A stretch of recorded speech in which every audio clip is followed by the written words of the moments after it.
إن الحمد لله نحمده ونستعينه ونستغفره ونؤمن به ونتوكل عليه ونعوذ بالله من شرور أنفسنا ومن سيئات أعمالنا من يهده الله فلا مضل له ومن يضلل فلا هادي له ونشهد أن لا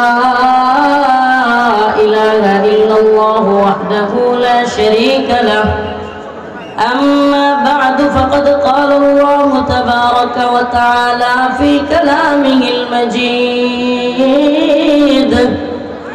وفرقانه الحميد أعوذ بالله من الشيطان الرجيم بسم الله الرحمن الرحيم لتجدن أشد الناس عداوة للذين آمنوا اليهود والذين أشركوا صدق الله مولانا العظيم وصدق رسوله النبي الكريم ونحن على ذلك من الشاهدين والشاكرين والحمد لله رب العالمين দারুন নাজাত আল ইসলামিয়া মাদ্রাসা বালক বালিকা শাখার উদ্যোগে আয়োজিত ছাত্রদের পাগড়ি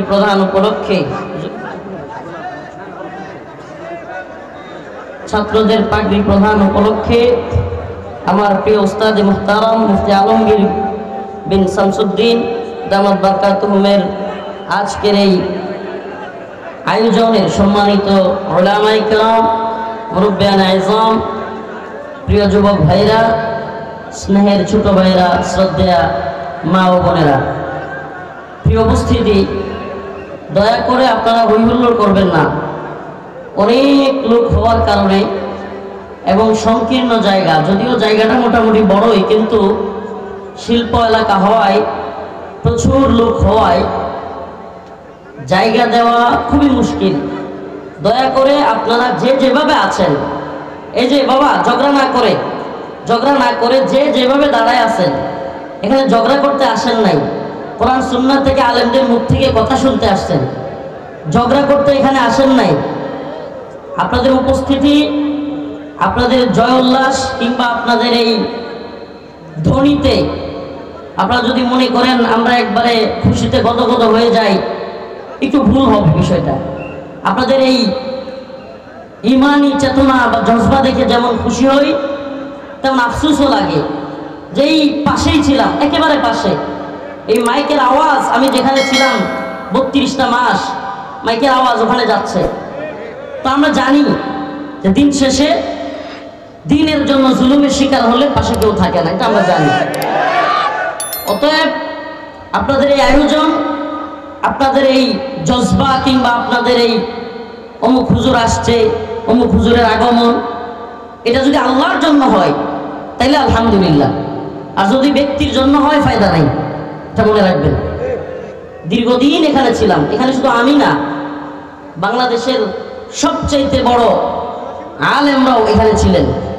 আমি নাম বললে নামের লিস্টটি বড়, একেবারে অনেক বড় হবে। আল্লাহ পাক যেন নতুন করে আর স্বৈরাচার বা জালেম এদেশে তৈরি না করেন।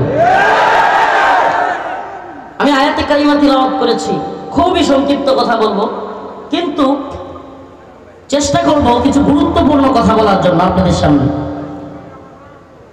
উচিত তো অনেক কথা বলা, সোয়েটার ফ্যাক্টরি, গার্মেন্টস ফ্যাক্টরি, এই সব জায়গায় কি কি সমস্যা এবং তার করণীয় কি, এসব নিয়ে কথা বলা উচিত, কিন্তু এগুলো নিয়ে কথা বলবার সময় নেই।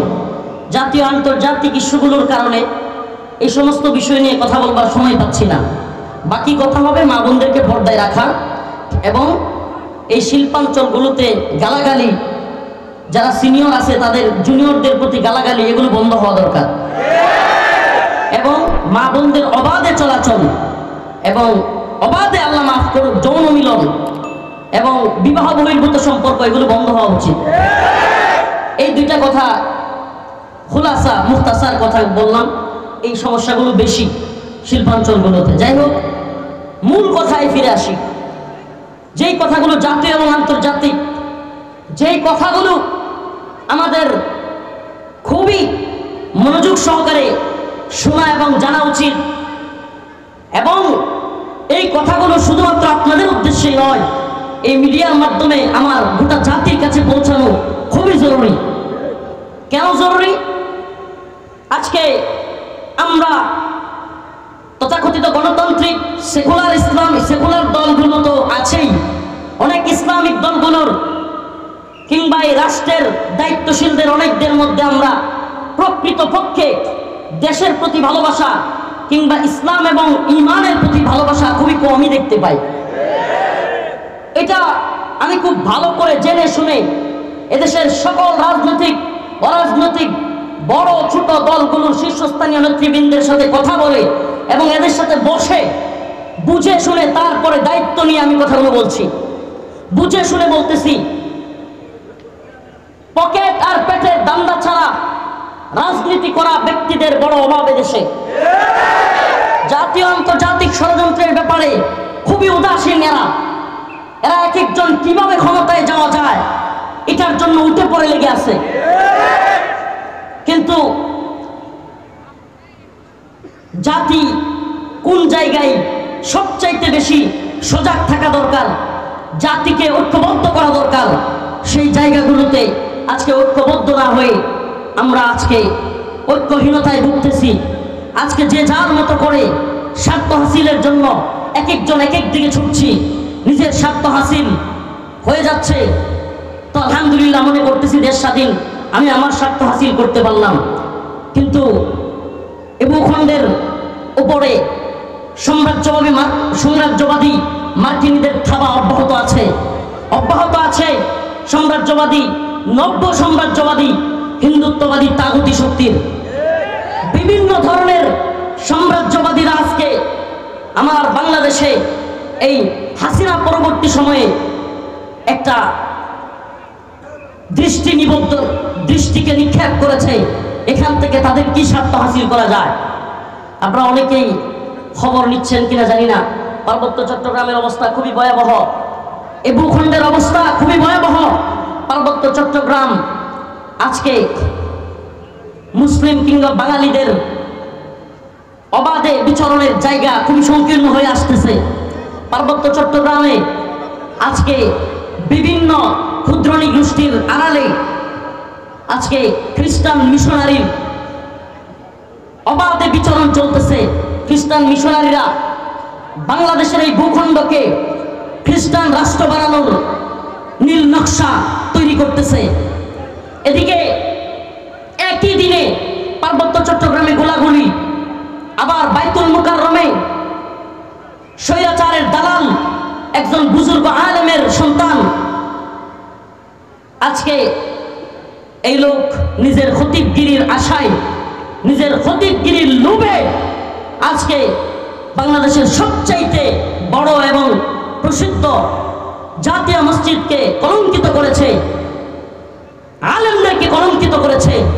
আমি এই কথাগুলোকে এক সূত্রে আবদ্ধ করার জন্য আপনাদের সামনে কথাগুলো বলতেছি। এক সময়ে পার্বত্য চট্টগ্রামে গোলাগুলি, আবার বাইতুল মুকাররম মসজিদের মধ্যে খতিবগিরি নিয়ে হামলা, এবং একই সময়ে ঠিক ক্ষুদ্রণী গোষ্ঠীর জনগণ বিক্ষুব্ধ হয়ে রাজপথে নেমে আসা। আপনারা এই চক্রান্ত বুঝতেছেন না। প্রিয় ভাই, স্লোগান একটু পড়ে কথাগুলো মনোযোগ সহকারে শোনার চেষ্টা করেন। একই সময়ে পার্বত্য চট্টগ্রামে গোলাগুলি, একই সময়ে বাইতুল মুকাররমে খতিবগিরি নিয়ে মারামারি, আবার পার্বত্য চট্টগ্রামের ক্ষুদ্রণী গোষ্ঠী রাস্তায় নেমে আসা, তারা আন্দোলন মুখর হয়ে যাওয়া, এবং তারা শান্তি চায় কিন্তু সেনা মোতায়েন চায় না। আশ্চর্যের বিষয়, শান্তি চায় কিন্তু কি চায় না? সেনা মোতায়েন চায় না। এই ধরনের কথা বলে ওই জায়গাটাকে আমার আপনার ইসলামের ভূমি এ ভূখণ্ড থেকে পৃথক করবার যেই ষড়যন্ত্র চলছে, আজকে আমরা সেই ব্যাপারে খবরই নেই। যেই ব্যাপারে আমাদের দৃষ্টি নিবদ্ধ রাখার কথা ছিল, যেটা আল্লাহ রাব্বুল আলামিন নিজে কোরআনে শত শত বছর আগে জানাই দিয়েছেন, লাতাজিদান্না আশাদ্দান নাসি আদাওয়াতাল লিল্লাযিনা আমানুল ইয়াহুদা ওয়াল্লাযিনা আশরাকু লাতাজিদান্না আশাদ্দান নাসি আদাওয়াতাল লিল্লাযিনা আমানুল ইয়াহুদা ওয়াল্লাযিনা আশরাকু। আল্লাহ পাক সুস্পষ্ট বলেছেন, তোমরা মানুষদের মধ্যে সবচাইতে বেশি মুসলিমদের মুমিনদের শত্রু হিসেবে আদাওয়াত শত্রুতা পাবে। আশাদ্দান নাস আদাওয়াতাল লিল্লাযিনা আমানুল ইয়াহুদ ওয়াল্লাযিনা আশরাকু। এদের এক দলের নাম হলো ইহুদি, আরেক দলের নাম হলো মুশরিক। একটু ধৈর্য সহকারে একটু মিলায়া দেখেন। এবার ফিলিস্তিনে মুসলমানদের উপর ভয়াবহ নির্যাতন করতেছে এই লোকগুলো কারা? ইহুদি। গোটা পৃথিবীতে সবচাইতে বেশি মুসলিমরা নির্যাতিত দুইটা অংশে, একটা ফিলিস্তিন আর একটা কাশ্মীর।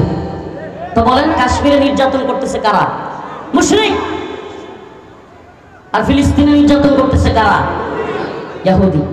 আল্লাহ পাক জানাইয়া দিচ্ছেন অন্য এক আয়াতে। আল্লাহ পাক রব্বুল আলামিন বলেন, ইয়া আইয়ুহাল্লাযীনা আমানু লা তাত্তাখিযুল ইয়াহুদা ওয়ান নাসারা আউলিয়া বা'দুহুম আউলিয়াউ বা'দ ওয়া মান ইয়াতাওয়াল্লাহুম মিনকুম ফাইন্নাহু মিনহুম ইন্নাল্লাহা লা ইয়াহদিল কওমাজ যালিমিন। আল্লাহ পাক সুস্পষ্ট বলতেছেন, হে মুমিনরা, লা তাত্তাখিযুল ইয়াহুদা ওয়ান নাসারা আউলিয়া, তোমরা ইহুদি খ্রিস্টানদেরকে বন্ধু বানায়ো। বর্তমান ইসরায়েলকে আল্লাহ পাক সুস্পষ্ট কোরআনের ভাষায় বলতেছেন, বর্তমান ইসরায়েলকে বন্ধু বানায়ো, আমেরিকাকে বন্ধু বানায়ো। আল্লাহ পাক আমেরিকাকেও বন্ধু বানানোর কথা নিষেধ করতেছেন। সুস্পষ্ট বলেন, ইহুদি এবং খ্রিস্টানদেরকে বন্ধু বানায়ো না। আর যদি তোমরা মনে করো তোমরা ইসলামিক রাজনীতি করো, আমেরিকা তোমাদের প্রতি খুশি, তোমরা খুব খুশি হয়ে গেছো, আমেরিকা আমাদেরকে দেখতে পারে, তাইলে মনে রাখবা আল্লাহ পাকের ওই আয়াতের ঘোষণা শোনো, ওয়ালান তারদা আনকাল ইয়াহুদু ওয়ালান নাসারা হাত্তা তাত্তাবিআ মিল্লাতাহুম। ওয়ালান তারদা আনকাল ইয়াহুদ ওয়ালান নাসারা, ইহুদি খ্রিস্টানরা কখনোই তোমাদের প্রতি রাজি খুশি হবে না। লান তারদা হাত্তা তাত্তাবিআ মিল্লাতাহুম, যতক্ষণ না তোমরা তাদের দলের মতো হয়ে যাবে। যখন মনে করবে যে হ্যাঁ এরা আমাদের জন্য নিরাপদ, তখনই এরা রাজি খুশি হবে, এর আগে না। প্রিয় ভাই, প্রিয় হাজিরিন, আল্লাহ পাক যেখানে সুস্পষ্ট জানায় দিচ্ছেন ইহুদি খ্রিস্টানরা মুসলমানদের বন্ধু নয়, মুশরিকরা মুসলমানদের বন্ধু নয়। আমাদেরকে কেউ কেউ কূটনীতি শিখাতে আসে, কেউ কেউ পররাষ্ট্রনীতি শিখাতে আসে। আমরা বলি পররাষ্ট্রনীতি আমরা বুঝি, কূটনীতি আমরা বুঝি, কিন্তু কূটনীতির নামে, পররাষ্ট্রনীতির নামে বাংলাদেশে আবারও যদি কেউ হিন্দুত্ববাদী, ব্রাহ্মণ্যবাদী, তাগুতি ইন্ডিয়ার বন্ধুত্বের আশা করে ক্ষমতায় আসবার চেষ্টা করে, তবে আমরা তার দাঁত ভাঙা জবাব দিব ইনশাআল্লাহ। হিন্দুত্ববাদী ভারতকে বন্ধু বানায় কেউ ক্ষমতায় আসবার চেষ্টা করবে, আমরা তার অবশ্যই দাঁত ভাঙা জবাব দেব। এই হিন্দুত্ববাদীরা মুসলিমদের বন্ধু হতে পারে না।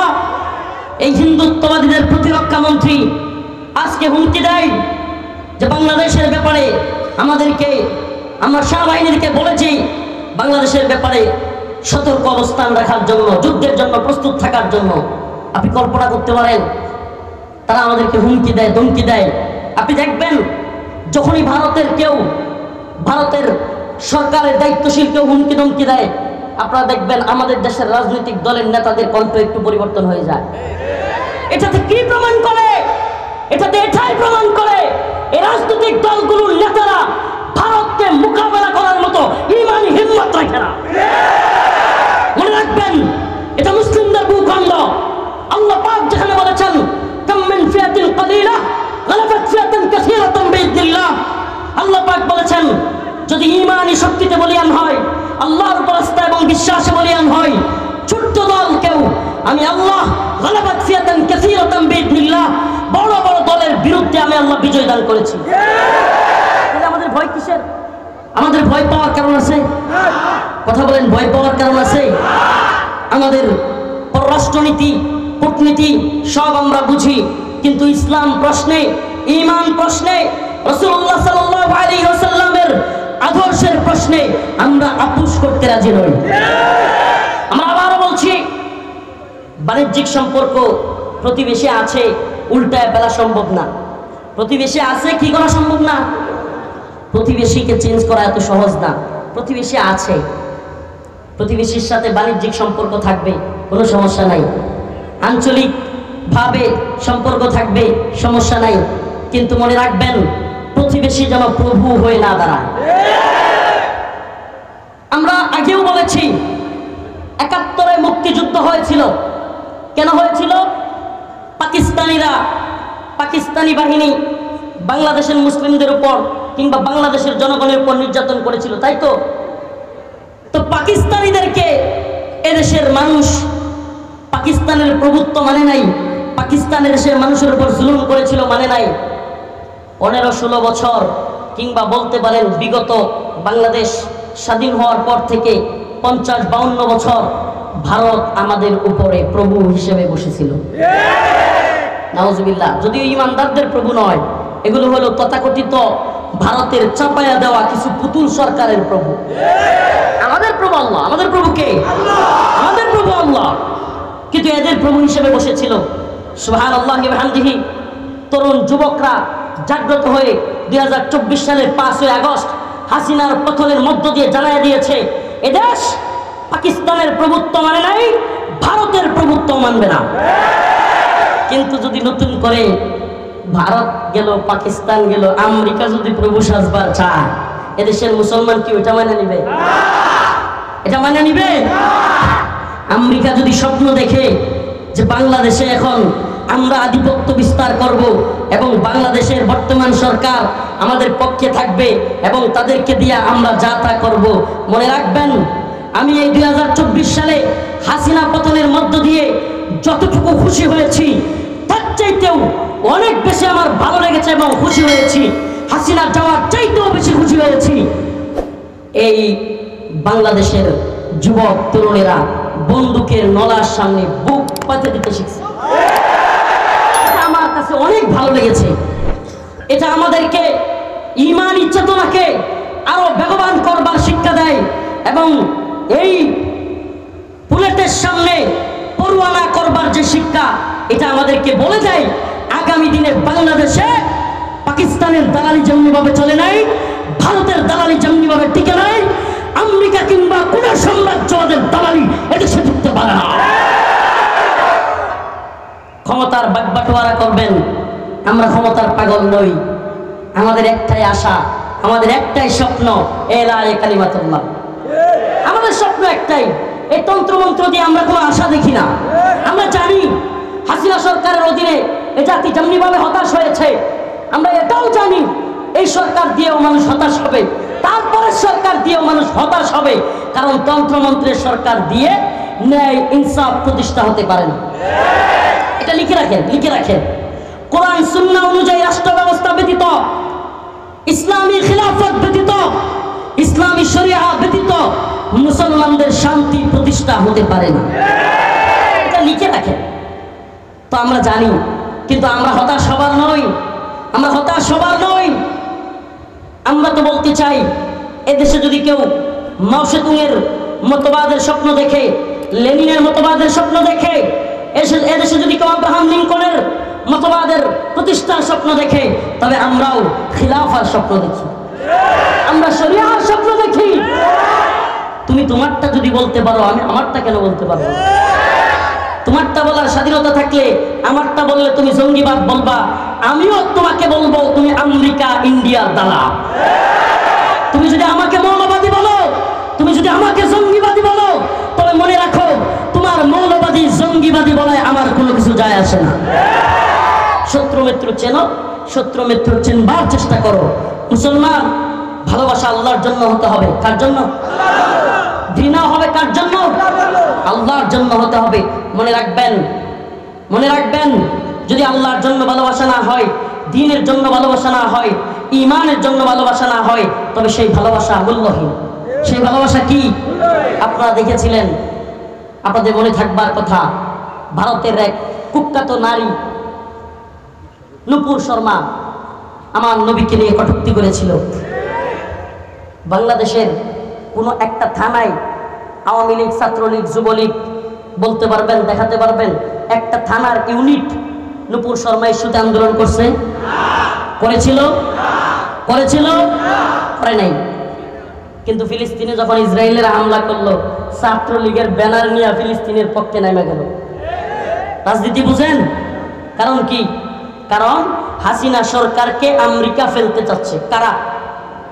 এখন ইসরায়েলের পক্ষ নিয়েছে আমেরিকা, দুয়ে দুয়ে সাইড মিলাইতেছি, বুঝতেছেন?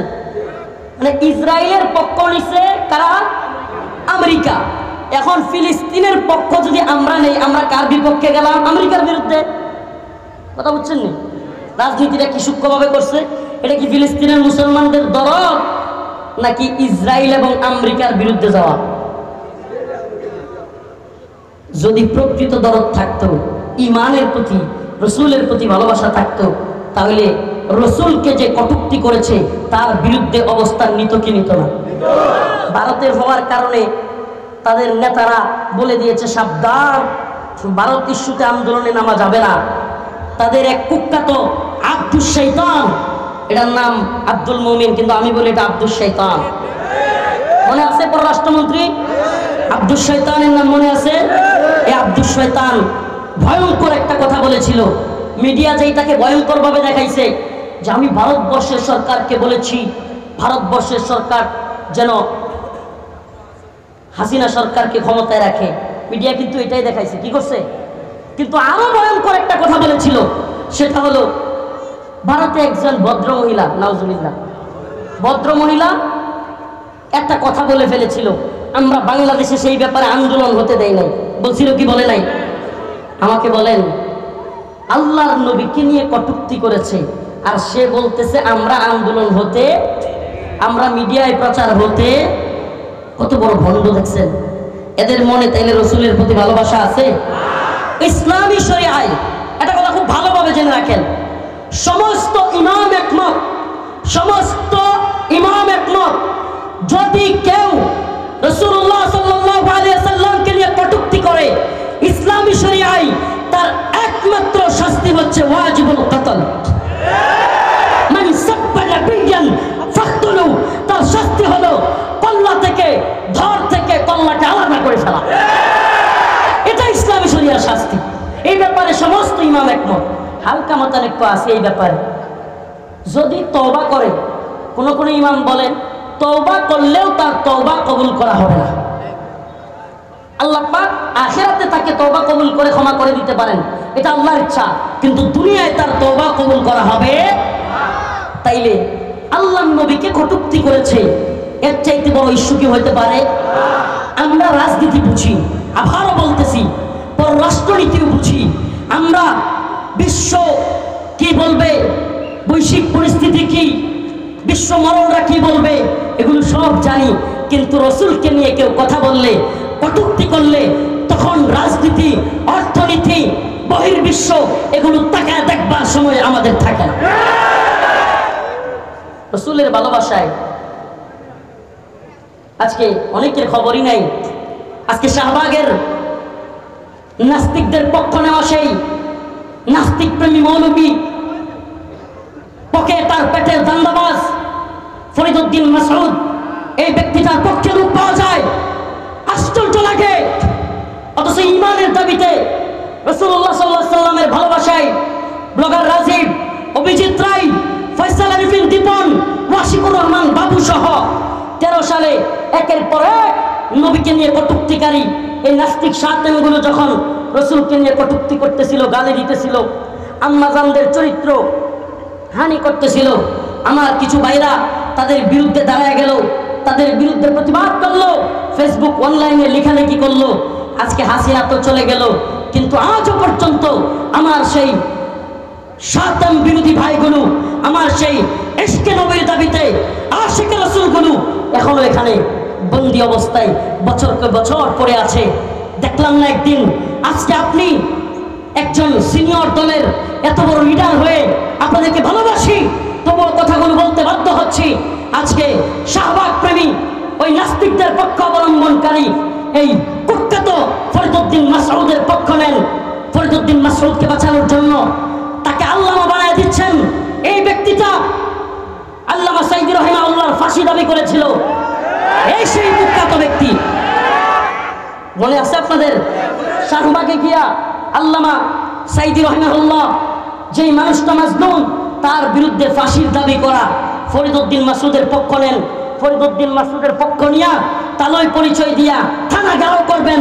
তারপরে বলেন যারা ফরিদউদ্দিন মাসউদের বিরুদ্ধে তারা নাকি ইসলাম বিদ্বেষী। নাউজুবিল্লাহ।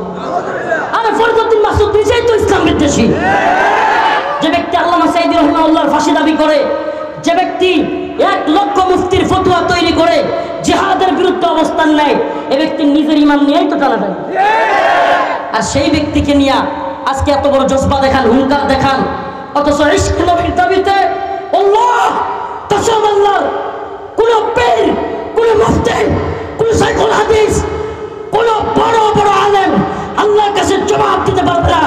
ইশক নবীর দাবিতে বছরকে বছর কারাবন্দী অবস্থায় আমার ভাই আরাফাত, আমার ভাই সাইমুম, আমার ভাই আব্দুস সাবুর, আমার ভাই আরিফ সহ আমার ভাই আসাদ, কতগুলো নাম বলবো।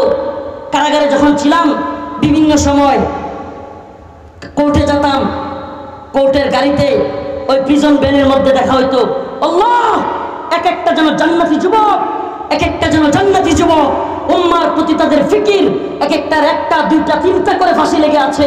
অথচ এদের মনের ভিতরে উম্মার প্রতি যে দরদ দেখেছি, আলেমদের প্রতি যে ভালোবাসা দেখেছি, দেশ এবং দেশের অবস্থান নিয়ে ওদের ফাঁসি বাদ দিয়া যে চিন্তা দেখেছি, সেই ভাইগুলো কারাগারে পড়ে আছে। কোথায়? একদিন তো আপনাদের ইশকে নবীর দাবিতে হুঙ্কার দেখলাম না। কষ্ট লাগে। আপনাদেরকে ভালোবাসি আল্লাহ, যে যেই পথে কাজ করতেছেন, যে দলেরই হন, আপনাদেরকে ভালোবাসি। আপনারা বুঝেন না, অনেকেই দল করেন, মনে করেন হুজুররা মনে হয় এই দলের বিরুদ্ধে। আল্লাহি দলের পক্ষে বিপক্ষে অবস্থান নেওয়া আমাদের জন্য কাজ নয়। আমরা চাই ঐক্যবদ্ধ হোক, কিন্তু যখন দেখি শাহবাগের কুখ্যাত মৌলবীর পক্ষ নিয়ে থানা ঘেরাও করব, তারপরে বলে যারা তার বিরুদ্ধে যায় ইসলামের বিদ্বেষী, তখন অন্তরে কষ্ট লাগে। আমি চাই এই জরম কুনাফারির এই প্রোগ্রাম থেকে আমার আওয়াজ হয়তো কারাগারেও যাচ্ছে, যেখানে দীর্ঘ 32টা মাস কাটিয়ে দিয়েছিলাম। যদি চাই এই আওয়াজ ছড়ায় পড়ুক সবার অন্তরে। ইশকে নবীর দাবিতে আজকে আমাদের ভাইগুলো দীর্ঘদিন যাবৎ বন্দী। বহির্বিশ্বের ধ্বজাধারীরা ভারতের চাপে, বহির্বিশ্বের চাপে আমাদের দেশে যেই সরকারি আসে, এই ভাইগুলোর জামিনের ব্যবস্থা করতে চায় না। আমাদের দাবি হলো এই ভাইগুলোকে দ্রুত মুক্তি দাও হোক। চান আপনারা? চান? মুসলিম উম্মাহ ইশকে নবীর দাবিতে আওয়াজ তুলো। ইশকে নবীর দাবিতে যারা কারাগারে আছে, প্রত্যেকটা মুমিন মর্দে মুজাহিদের জামিন দিতে হবে। রাজি আছো তো ইনশাআল্লাহ? প্রতিবাদ হোক করে করে। ইশকে নবীর দাবিতে ফয়সাল আরিফিন দীপন হত্যা মামলায় একটা ভাইও কারাগারে থাকতে পারবে না। ব্লগার রাজীব হত্যা মামলায় একটা ভাইও কারাগারে থাকতে পারবে না। এই আওয়াজ আমাদের তুলতে হবে। এই আওয়াজ প্রত্যেকটা মুমিনের ঘরে ঘরে পৌঁছে দিতে হবে। এই আওয়াজ বাংলার ঘরে ঘরে পৌঁছে দিতে হবে। আমরা চাই যে সরকারি আসুক, এই ভাইদের দ্রুত মুক্তির ব্যবস্থা করে। প্রিয় হাজিরিন, হিন্দুত্ববাদী চক্র, ইহুদিবাদী চক্র, খ্রিস্টীয় চক্র, সব চক্র মিলে ষড়যন্ত্র চলতেছে। সাবধান, চোখ কান খোলা রাখতে হবে। প্রিয় মুসলিম যুবক, তোমাদেরকে বলি আমরা ফেসবুকে লেখালেখি করি দাওয়া এবং জিহাদের পক্ষে।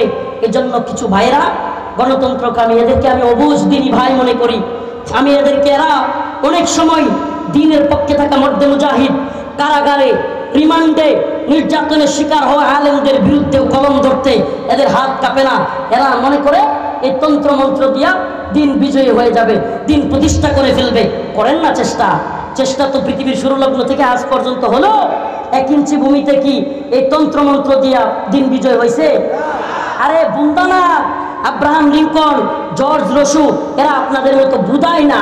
এরা গণতন্ত্র প্রতিষ্ঠাই করছে সেকুলাররা ক্ষমতায় যাওয়ার জন্য। এরা ইসলামিক দল ক্ষমতায় যাওয়ার জন্য গণতন্ত্র প্রতিষ্ঠা করে না। এটা মনে রাখবেন। আজ হোক কাল আপনারা ফিরে আসবেন, আমরা জানি। হতাশ হয়ে ফিরে আসবেন। তন্ত্রমন্ত্র দিয়ে হয় না।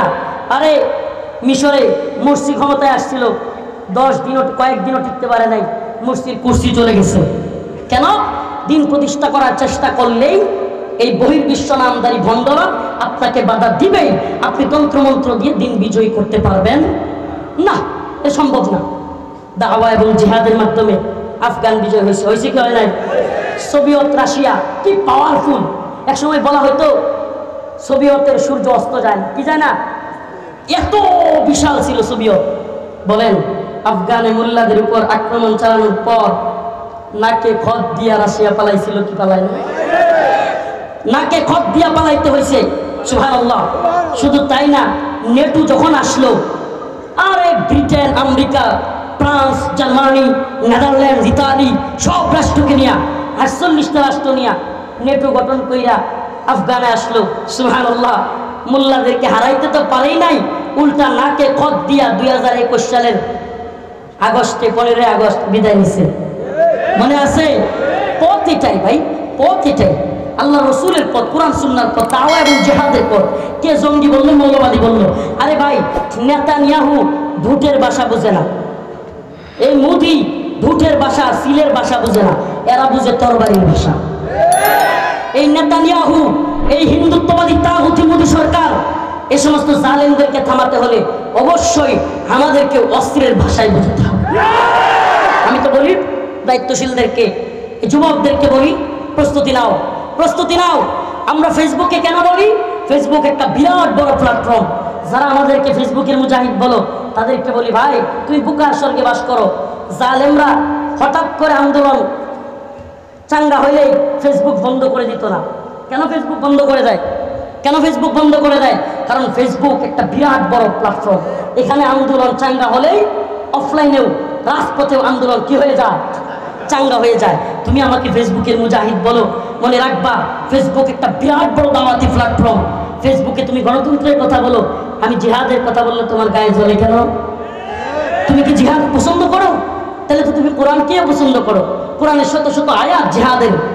আমরা ফেসবুকেও দাওয়াত এবং জিহাদের দাওয়াত দিয়ে যাব। কেন? কারণ হিন্দুত্ববাদী ভারত অস্ত্র নিয়ে বসে আছে। আমরা ভোটের সিল দিয়ে ওদেরকে হারাতে পারবো না। যদি প্রয়োজন হয় বাংলার যুবকদেরকে নিয়ে অস্ত্র নিয়ে ভারতের বিরুদ্ধে নেমে যেতে হবে ইনশাআল্লাহ। রাজি আছো তো ইনশাআল্লাহ? হে মর্দে মুজাহিদ, মুসলিম যুবকদের পেটে বুড়ি থাকবে না। হে মুসলমান, অস্ত্রের ট্রেনিং দিতে না পারো, শারীরিক ট্রেনিং দেওয়া শুরু করো। ওপেন বলে যাচ্ছি, ওপেন। এজন্য কি হবে পরোয়া করি না। এই হিন্দুত্ববাদী তাগুতি ব্রাহ্মণ্যবাদীদের বিরুদ্ধে মুসলিমদের একটা গাজওয়া হবে, জিহাদ হবে। এটা আমার মুখের কথা নয়, রাসূলের বাণী। ইসাবাতান মিন উম্মতি আহরাজাহুল্লাহু মিনান নার, ইসাবাতুন তাগজুল হিন্দা ওয়া ইসাবাতুন মা ঈসা ইবনে মারইয়াম। রাসূল বলে গিয়েছেন, হিন্দুত্ববাদী ব্রাহ্মণ্যবাদী তাগুতি শক্তির বিরুদ্ধে মুসলিমদের একটা যুদ্ধ হবে, গাজওয়াতুল হিন্দ আসন্ন। হও মুসলিম যুবক, তৈরি হও। রাসূল বলে গিয়েছেন, সেই যুদ্ধে হিন্দুত্ববাদীরা পরাজিত হবে। শুধু পরাজিতই হবে না, মুসলিম যুবকরা হিন্দুত্ববাদী নেতাদের কল্লা ধরে ধরে টেনে হিচড়ে বাইতুল মাকদিসের দিকে নিয়ে যাবে ইনশাআল্লাহ। তৈরি আছো তো ইনশাআল্লাহ? আমরা সেই দাওয়াত এবং জিহাদের পক্ষে কাজ করি। আমি তো বলি যুবকদের এখন থেকে ট্রেনিং দেওয়া দরকার। ওরা আমাদেরকে ভয় দেখাবে, আমরাও তৈরি থাকবো, ইমানি বলে বলিয়ান হব। আবারও বলি যেই জাতি বুলেটের সামনে দাঁড়াতে শিখে গেছে, সেই জাতিকে ভয় দেখায় আল্লাহ নেই। আল্লাহ পাক আমাদের সবাইকে কোরআন সুন্নাহ অনুযায়ী দাওয়াত এবং জিহাদের পথে পরিচালিত করুন। সবাই বলেন আমিন।